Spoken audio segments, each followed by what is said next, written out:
J'ai quelques accessoires parce que vous savez qu'on est 4 candidats sur la commune. Et il y a un candidat qui a déjà annoncé sur les réseaux sociaux qu'il allait diriger la commune à coups de baffe et de coups de pied aux fesses.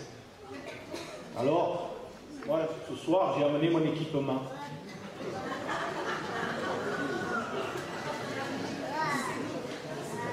Ça, c'est pour les baffes.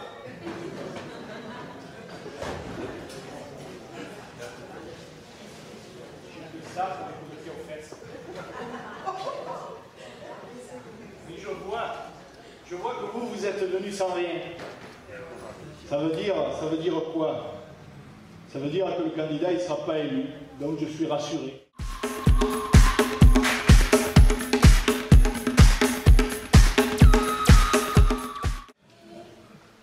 Une parution de M. Piris. Vous l'avez eu dans votre boîte aux lettres. Où il me compare à Paco Rabanne. Bien, il y en a qui ont lu ces tracts. Alors Paco Rabanne, bon, vous le savez, c'est un grand couturier. Et est-ce que vous savez ce qu'il a fait dernièrement? Dernièrement, il a sorti un parfum, Invictus, en 2013. Alors ça me plaît. Alors j'ai pas fait de latin, enfin Invictus, victorieux, fort, inattaquable, infatigable, dur, solide, qui résiste, ferme, inébranlable. Alors merci M. Piris de tous ces bons qualificatifs.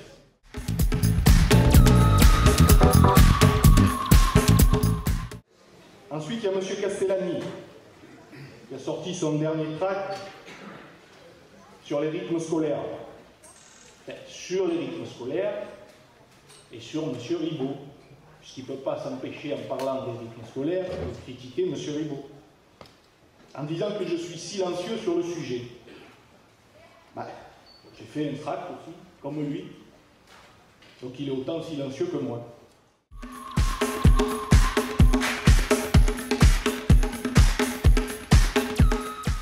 Monsieur Castellani, il y a quelque chose de bizarre quand même. Alors on fait une petite parenthèse sur la réforme des rythmes scolaires. C'est que dans le tract, il dit que depuis le 2011, c'est le seul à s'occuper des rythmes scolaires. Alors là, il y a de quoi être un peu stupéfait. Parce que rappelez-vous, la réforme des rythmes scolaires, c'est la réforme de M. Peillon, ministre de M. Hollande, élu le 6 mai 2012. Alors, bon, M. Castellani est très fort, puisque avant même l'élection de M. Hollande, il était déjà au courant de la réforme, il travaillait déjà sur la réforme.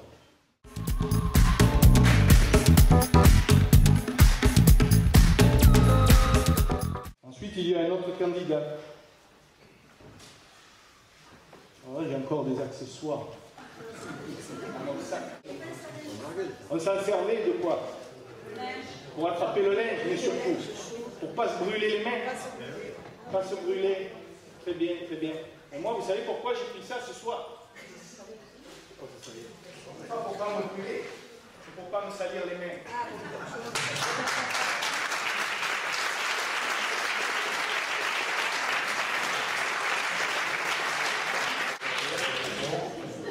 Voilà, pour ne pas me salir les mains avec le tract de M. Mille. Ce tract, vous l'avez eu dans votre boîte aux lettres, avec le disque d'or. You know, there are periods in one's life when... Puis on voit bien donc l'argent dépensé pendant cette campagne. Faites attention, parce qu'après ça risque d'être le vôtre d'argent qui sera dépensé en dépenses coûteuses et inutiles. La première chose, qu'est-ce qu'il dit, M. Mille? Que je suis un apatride. J'ai encore un accessoire. Petit Robert. Eh oui, parce que M. Mille, je ne sais pas si c'est lire. Mais apatride, qu'est-ce que ça veut dire? Ça veut dire une personne dépourvue de nationalité légale.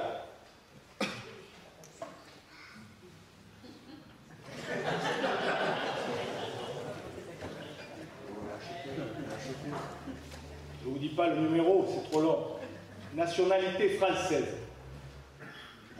Alors le tract, quand même,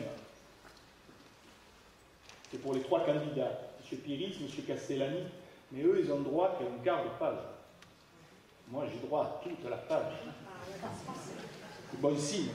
Philippe Ribaud, c'est le gentil opposant esselé. Alors, le terme esselé qu'il emploie dans son titre n'engage que lui. J'ai animé le seul groupe d'opposition au sein du conseil municipal pendant plusieurs années. Et j'ai su m'entourer, vous étiez là nombreux, il y a quelques semaines, de 29 personnes compétentes qui m'accompagnent, donc, même.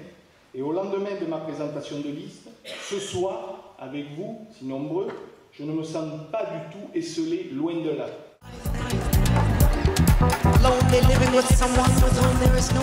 Alors ensuite, pour répondre point par point, M. Mille, le candidat socialiste qui, ici même, a parlé des délibérations du conseil municipal, il a parlé de 70% des délibérations votées à l'unanimité, non pas 80%. Alors oui, j'ai souvent voté avec la majorité pour les affaires courantes de la commune. Oui, j'ai voté pour les subventions aux associations. Oui, j'ai voté pour les dotations dans nos écoles. Oui, j'ai voté pour les travaux de proximité, pour qu'on goudronne les rues, qu'on change l'éclairage. Oui, j'ai voté pour les évolutions de carrière du personnel municipal. Et tout dernièrement, lors du dernier conseil municipal, oui, j'ai voté pour avoir un collège à Lançon.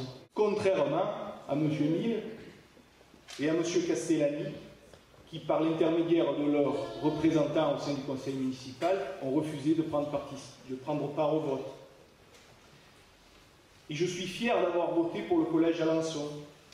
Faire de l'opposition systématique, ce n'est pas faire avancer les choses. Faire de l'opposition systématique, c'est faire reculer Lançon. Pour les 30% de délibérations qui restent, ce ne sont pas des décisions sans importance, de second plan. Je n'ai jamais voté pour les budgets. Je n'ai jamais voté pour une augmentation de la masse salariale. Je n'ai jamais voté pour une augmentation des impôts.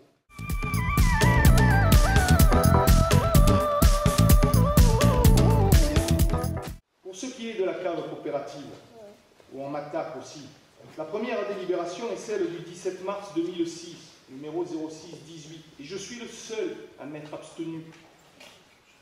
Souvenons-nous, pour les plus anciens d'entre vous, ceux qui se rappellent l'histoire politique de la commune, qui c'est qui a tiré?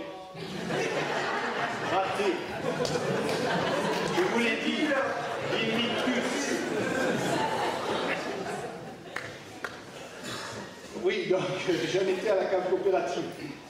Il faut se souvenir qu'à l'époque, il y avait un autre opposant au conseil municipal, c'était M. Paillet.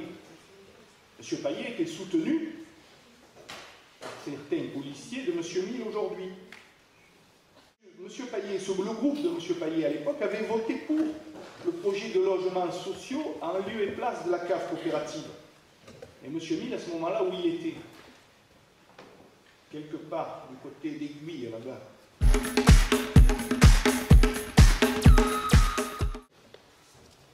Voilà ce que j'avais à dire en guise de droit de réponse aux trois candidats.